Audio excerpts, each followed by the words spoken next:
semaine week-end avec en France ils ont travaillé avec les internes oui mais c'est bon les internes comme les préparés ou les gels de non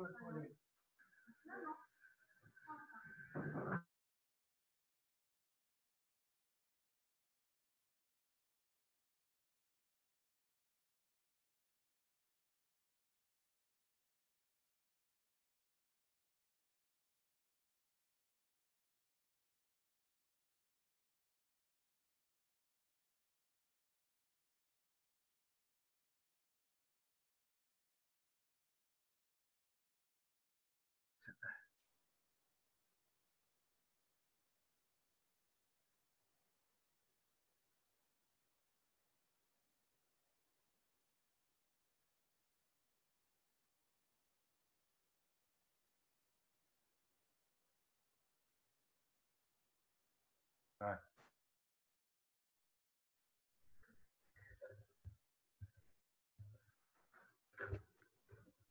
Bonjour.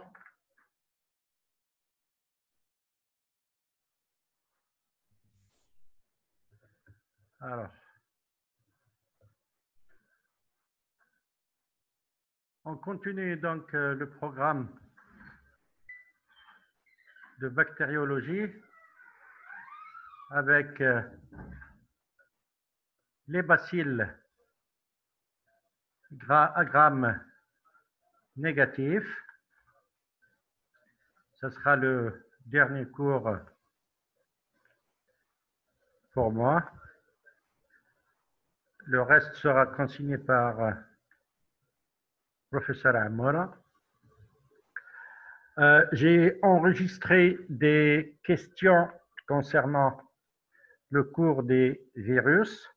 Je suis en train de répondre à ces questions. Je vais faire un fichier que je transmettrai à 2 ou 3 collègues qui m'ont contacté par mail. Donc, ne vous inquiétez pas, vous aurez les réponses. Et je reste à votre disposition pour d'autres questions. Il n'y a pas de problème, vous pouvez me contacter par mail, il n'y a pas de problème. Alors, maintenant, concernant les bacilles à Gram négatif. C'est un grand groupe de bactéries. On a préféré le regrouper comme ça parce qu'ils interviennent beaucoup en pathologie humaine et vétérinaire. Ils ont aussi un très très grand rôle en qualité bactériologique d'un produit alimentaire, d'un environnement, de l'air, de l'eau, etc.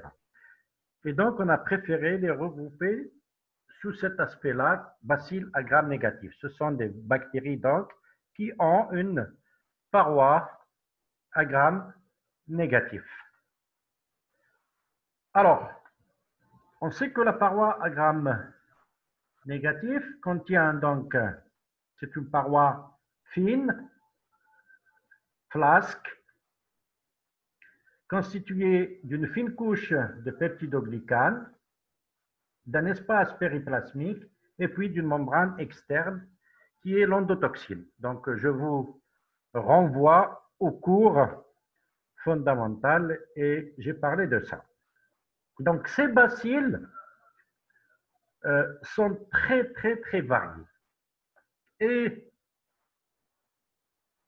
sur le plan métabolisme, ils ont des comportements spécifiques. C'est pour cela que je les ai répartis en 3 groupes. Les bacilles Gram négatifs fermentants, surtout les entérobactéries. Les bacilles Gram négatifs non fermentaires, qui ont un métabolisme oxydatif, et je parlerai surtout de Pseudomonas et d'Acinetobacter, et les anaérobies strictes, pour qui l'oxygène est toxique. Voilà, donc, sur la base, non seulement c'est des bacilles à Gram négatifs, mais aussi qui ont des comportements vis-à-vis de l'oxygène variés, qui nous permet de les classer en 3 groupes. Alors, on commence par les entérobactéries. C'est un très grand groupe qu'on retrouve partout. C'est des bactéries ubiquistes qu'on retrouve partout et ils sont très abondants au niveau du tube digestif. Ils forment le microbiote intestinal. Ils sont dominants. Ces bactéries-là se caractérisent surtout par une ciliature péritriche, c'est-à-dire ils ont beaucoup de flagelles sur tout le tour du corps bactérien, ou ils peuvent être immobiles. Alors, ils ne sont pas exigeants et surtout, ils sont anaérobie facultatifs, c'est-à-dire en présence d'oxygène, ils respirent et lorsqu'il n'y a pas d'oxygène, ils fermentent, ils se comportent comme des anaérobies. Et donc, ils ont d'autres propriétés telles que la fermentation du glucose, la réduction des nitrates en nitrites, et ils ont une activité oxydative, une oxydase négative. Ces bactéries, donc, sur le plan pathologique, ils forment un groupe hétérogène. Parmi eux, on retrouve les non pathogènes, les pathogènes, les parasites, les saprophytes, les commensaux, etc. Par ailleurs, donc, en fonction de l'oxygène, ils sont anaérobies facultatifs. Ils possèdent aussi une structure antigénique spécifique. Tous possèdent l'antigène O, lié à l'endotoxine, lié à la paroi,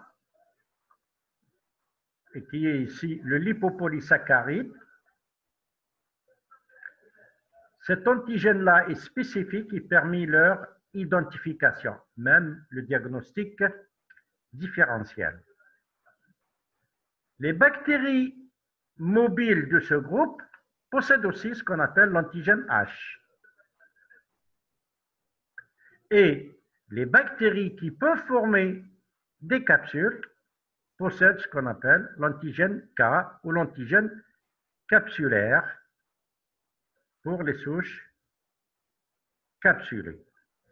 Lorsque la bactérie se trouve dans des conditions spécifiques, certains genres, comme Salmonella, peuvent s'entourer par une structure rigide, flasque, aussi qui résiste à la phagocytose qu'on appelle la paroi. Elle est aussi l'élément de la virulence, surtout pour Salmonella typhi, l'agent de la fièvre typhoïde. En fonction donc du pouvoir pathogène, on distingue 5 groupes, essentiellement 5 groupes. Des bactéries pathogènes opportunistes. Ces bactéries-là, on les retrouve, ces bacilles à gram négatif aéro-anaérobie, on les retrouve au niveau de l'intestin et ils ne provoquent aucune maladie. Au contraire, leur présence empêche l'installation d'autres bactéries.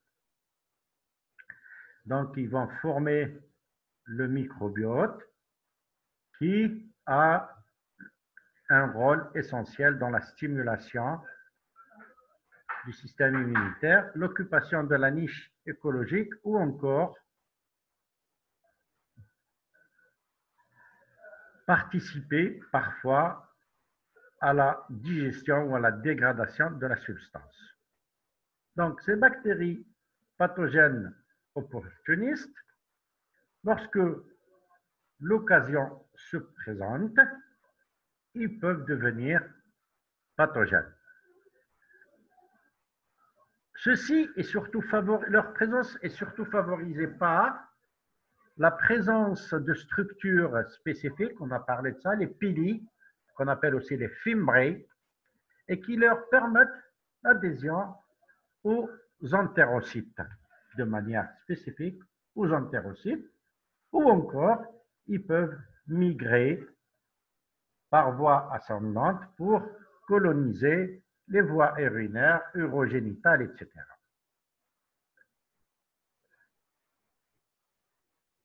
Le deuxième groupe, toujours en fonction du pouvoir pathogène, on retrouve les entéropathogènes. Ils sont toujours pathogènes. Ces bactéries-là se caractérisent par la sécrétion de toxines, d'entérotoxines. Aussi, ils se caractérisent par leur fixation sur la cellule intestinale et suite à la production de cytotoxines, ils vont provoquer des diarrhées, des toxines qui activent l'AMP cyclique et qui favorisent l'élimination de l'eau de l'intérieur de la cellule vers la lumière intestinale, ce qui va provoquer des diarrhées et par conséquent une déshydratation et perte de sels minéraux et de vitamines hydrosolubles. Ils sont aussi pathogènes parce qu'ils provoquent l'invasion de la muqueuse et parmi eux, il y a ceux qui non seulement colonisent la cellule, mais ils pénètrent à l'intérieur et provoquent des nécroses avec la présence d'éléments de pathogénicité ou de virulence tels que les plasmides de Shigella. D'autres,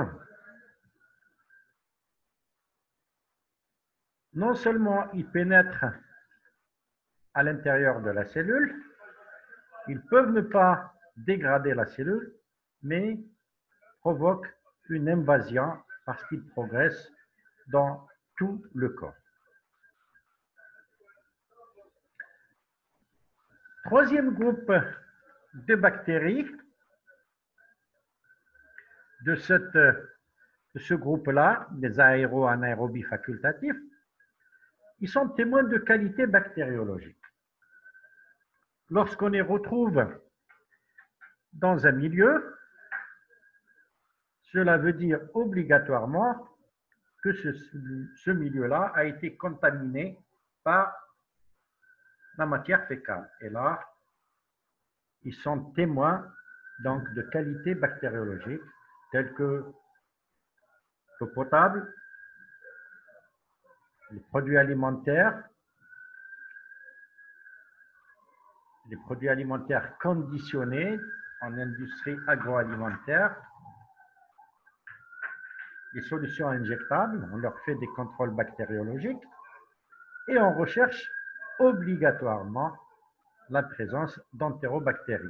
Si on retrouve ces bactéries dans ces produits-là, ils sont déclarés impropres à la contamination. Donc, d'une part, ils sont à l'origine de pathologies diverses, mais aussi ils sont témoins de qualité bactériologique d'une substance ou d'un élément ou d'un environnement, même de l'air, de la table, là où je travaille, etc. etc. Et ce qu'on appelle la colorimétrie, c'est une étude qui est pratiquée avec de l'eau pour la qualifier après, est-ce qu'elle est potable ou elle est impropre à la consommation et par recherche de colibacilles ou encore ce qu'on appelle les entérobactéries. Quatrième groupe, c'est des bactéries commensales. Donc, ce sont toujours des entérobactéries, mais qui sont commensales, telles que Proteus mirabilis.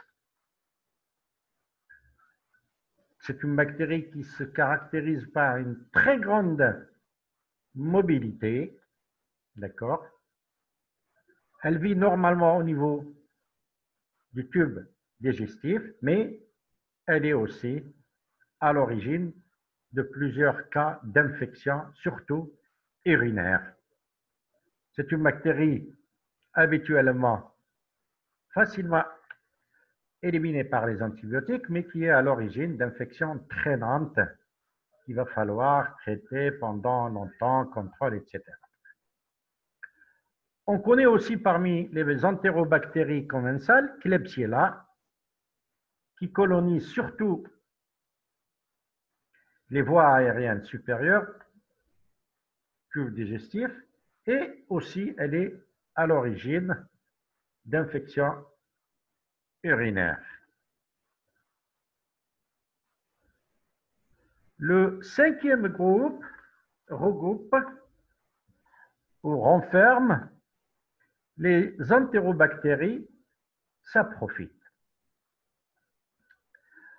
On distingue quelques genres tels que Enterobacter, Serratia, Citrobacter, Morganella ou encore Providencia.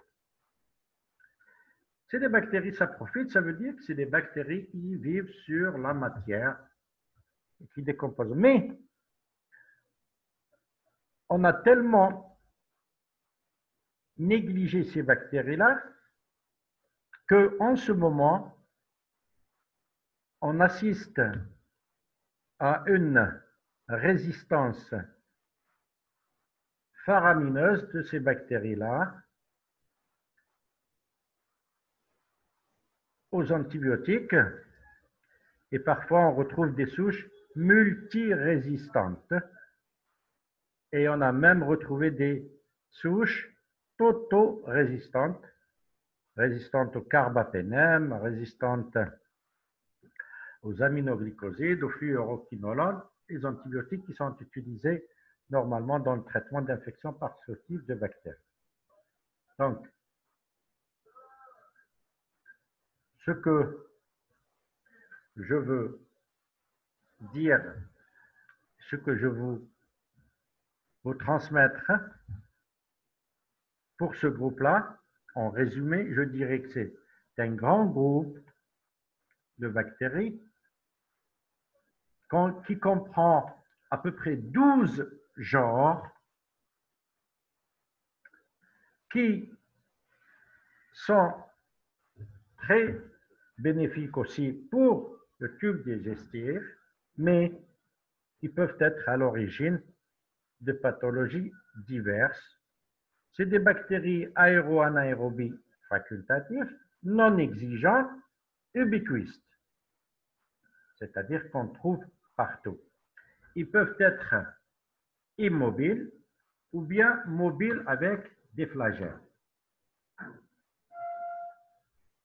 Alors,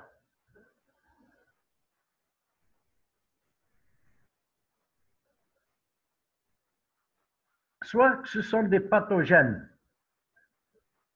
soit que ce sont des opportunistes ou des bactéries commensales ou encore des bactéries saprophytes. Alors, j'ai développé ici le cas des salmonelles, qui sont des parasites intestinaux qu'on retrouve beaucoup aussi dans les os. C'est des bactéries qui sont disséminées par la matière fécale à partir des malades ou des porteurs sains. Un seul genre, c'est Salmonella, mais on connaît plus de 2000 variants sérologiques ou sérovars. Alors, il possède l'antigène O, très variable aussi. On connaît 67 types. L'antigène H et l'antigène capsulaire. Les espèces les plus incriminées en pathologie humaine, c'est Salmonella typhi et Paratyphi, incriminées dans la fièvre typhoïde chez l'homme. Alors,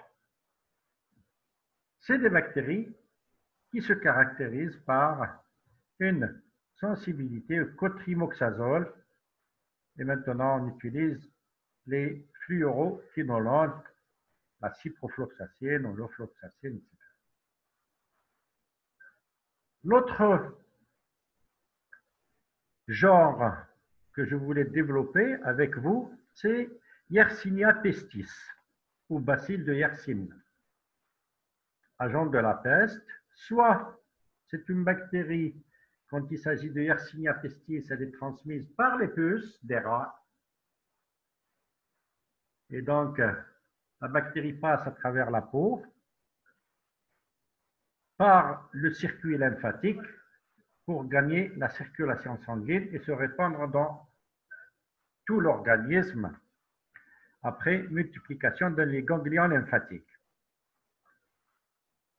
Cette bactérie-là, à elle seule, elle renferme 3 plasmides de résistance et d'adaptation. D'autres espèces, Yersinia enterocolitica et Yersinia pseudotuberculosis, ces deux bactéries-là sont transmises par voie oro-fécale. Donc, je refais, avant de terminer ce groupe, je refais une synthèse. Je dirais que les bacillogrammes négatifs aéro-anaérobies, en l'occurrence surtout les entérobactéries, sont très répandus dans la nature, non exigeants. D'accord? Ils sont soit à l'origine de pathologies diverses, soit ils sont aussi témoins de qualités bactériologiques. On peut aussi, ils participent aussi au niveau du microbiote, dans l'occupation de la niche écologique, la stimulation du système immunitaire ou encore participent au phénomène digestif. Parfois, ils produisent même des vitamines telles que la vitamine K. Le deuxième grand groupe de bacilles à Gram négatifs, c'est les non-fermentaires, c'est-à-dire qui ont un métabolisme respiratoire, sont aérobies strictes. Et là, je vais m'intéresser surtout à deux genres, Pseudomonas et Acinetobacter. Ces bactéries-là, dans la nature, c'est des pathogènes opportunistes et qui sont à l'origine d'infections hospitalières, d'infections nosocomiales. Leur habitat naturel, c'est l'environnement. On les retrouve au niveau du milieu aquatique, dans le sol, dans l'air, dans les poussières et surtout là où il y a l'humidité. Ils peuvent être mobiles ou immobiles.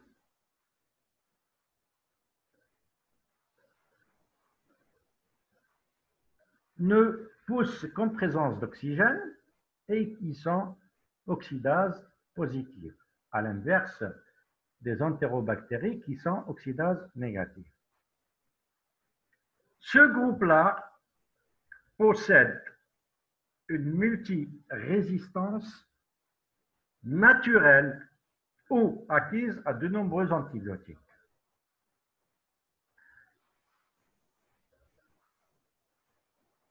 On parle de ce groupe Et on insiste parce que on les retrouve dans les services hospitaliers, surtout les services de réanimation.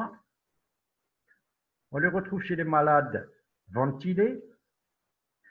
Et je connais un collègue qui me dit que si je garde un malade plus de 3 jours, il a automatiquement une infection à Pseudomonas ou à Acinetobacter, surtout lorsqu'il est ventilé. Parce que l'agent, non seulement il est résistant, mais il persiste beaucoup sur le matériel, donc qui n'est pas bien désinfecté, le lavabo. On a même retrouvé ces bactéries-là dans des solutions antiseptiques, dans des produits antiseptiques, le savon, etc.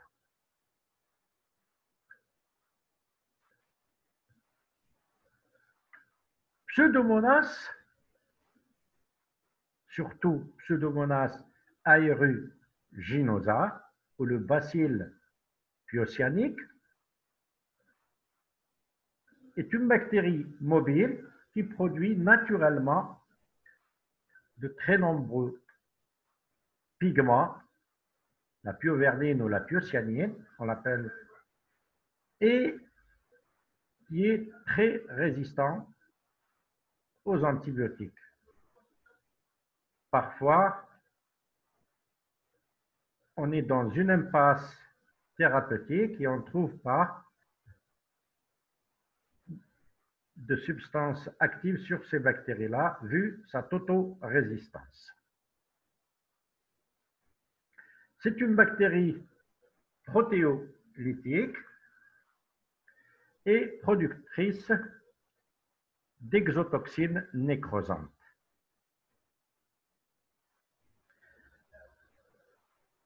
On a 2 ou 3 publications sur ces bactéries-là et 80% des souches isolées ont montré une forte résistance au carbapénème, antibiotique très utilisé en réanimation. Le deuxième genre aussi qui est très impliqué dans les infections chez l'homme, on les retrouve même chez les animaux, c'est Acinetobacter, surtout Acinetobacter baumannii.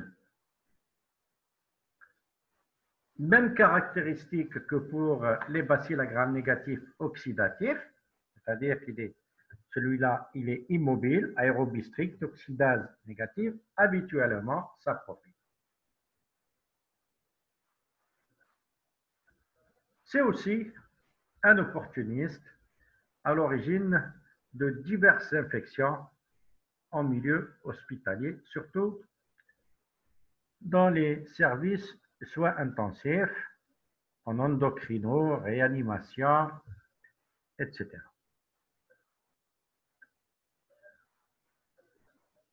Le vibrio cholérique ou l'agent du choléra, bactérie sous forme de virgule, très très mobile. On la retrouve aussi qui est dans les selles des malades et des porteurs sains, ou encore dans les produits pollués, les eaux marines, même les coquillages, les télines, les moules, les huîtres, etc. Donc, c'est une bactérie qui, lorsqu'elle est ingérée avec les aliments, elle se fixe au niveau de la paroi intestinale et libère son exotoxine et qui provoque beaucoup, soit d'épidémies sous forme d'épidémies individuelles, localisées, ou bien qui va toucher des régions tout entières. Elle est toujours souvent liée aussi à la consommation d'eau polluée.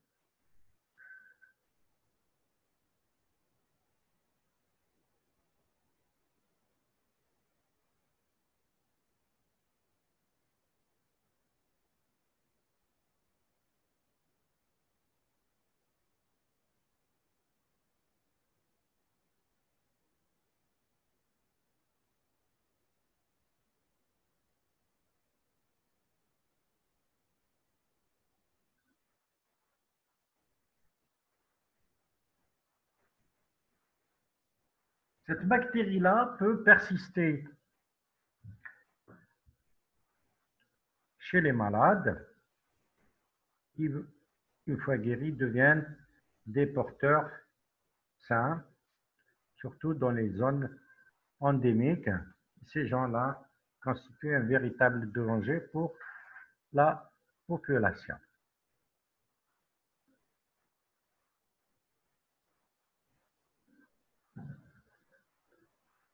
Le quatrième groupe des aérobies, des bacilles à gram négatifs aérobies stricts, le Steno-Trophomonas. C'est une bactérie très proche de Pseudomonas et qui est pathogène opportuniste, donc contaminant surtout les individus immunodéprimés. On la retrouve aussi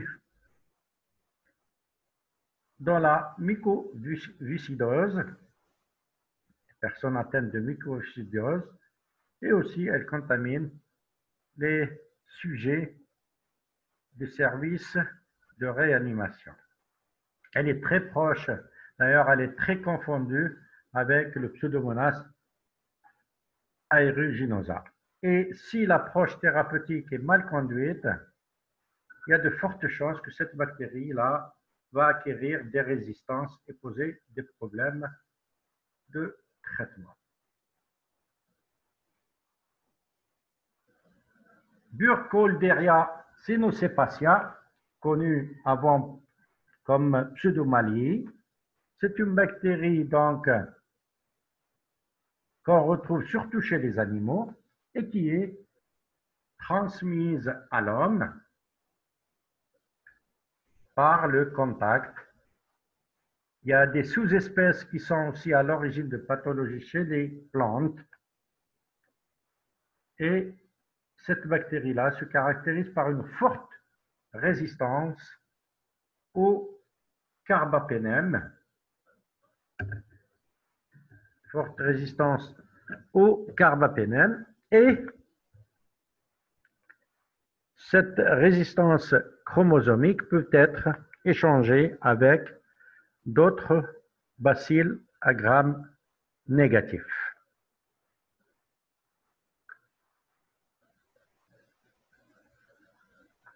Le dernier groupe, c'est un bacille à gram négatif aérobie strict, très mobile aussi,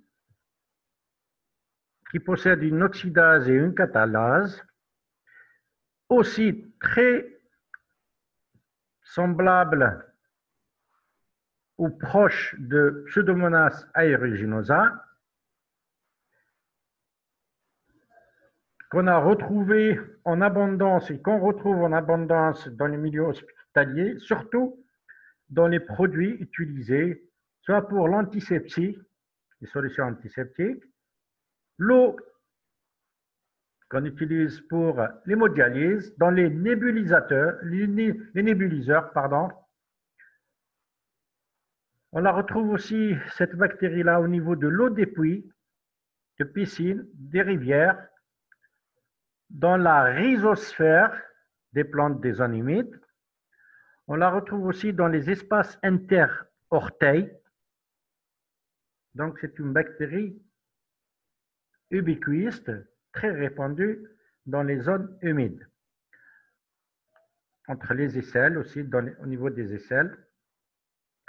Et cette bactérie peut être pathogène opportuniste et peut être isolée aussi de sécrétion de mucoviscidose. Elle est aussi à l'origine de bactériémie, d'infections urinaires, d'endocardite, de conjonctivite, etc.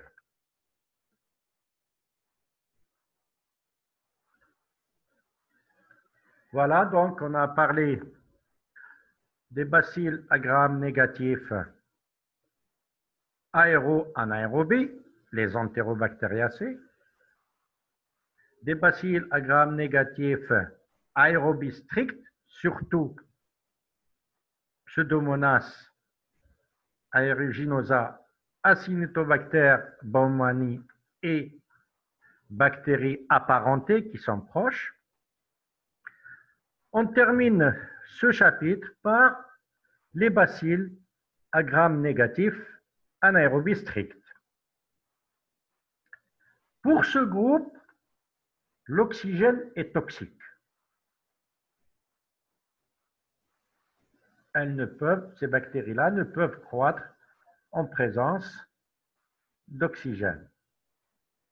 Et donc, c'est pour cela que dans les réservoirs d'eau, dans les citernes d'eau, surtout qu'on distribue pour la population, on retrouve une aération avec une agitation. C'est pour introduire l'oxygène et ça permet d'éliminer ces bactéries-là qui sont très, très dangereuses.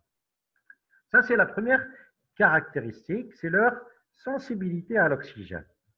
Par ailleurs, on leur connaît une sensibilité naturelle aux imidazolés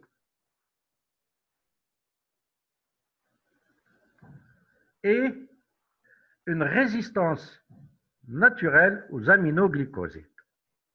Voilà, j'ai résumé en 3 points ce qui caractérise ces bacilles à gram négatif. Donc, anaérobie stricte. Donc, forte sensibilité à l'oxygène, sensible aux imidazolés et résistance naturelle aux aminoglycosides. Si on passe en revue tous les représentants de ce groupe, on constate qu'ils font partie prenante, ils sont même dominants au niveau du microbiote intestinal. On le retrouve dans la partie distale du tube digestif, terminé, le gros intestin, etc. Et ils colonisent de manière naturelle ces régions-là. On les retrouve aussi au niveau de la cavité bucco-dentaire, surtout après la formation de la plaque dentaire, avec les sillons gingivaux, etc. Ils trouvent des conditions favorables et ils ne sont à l'origine d'aucun problème lorsque leur nombre est régulé et lorsque l'hôte se comporte comme il faut, pas de traumatisme, etc. Le représentant premier de ce groupe-là est Prevotella. C'est un genre dont on entend parler ces derniers jours avec la pandémie de coronavirus. Il paraît que sa présence a un rôle avec l'intensité ou la sévérité de la pathologie. Donc, je ne veux pas m'avancer trop sur ce sujet parce que les connaissances ne sont pas définitives, elles évoluent. Et donc, on a parlé de cette bactérie-là, de sa présence et de la sévérité de la pathologie due au coronavirus. Donc, on connaît aussi cette bactérie-là, non seulement au niveau du tube digestif, mais aussi au niveau de la bouche, et elle est à l'origine de elle peut être à l'origine de diverses pathologies, telles que des infections pleuro-pulmonaires, ORL, gingivales, pelvio-péritonéales. Le deuxième genre, c'est Fusobacterium necrophorum.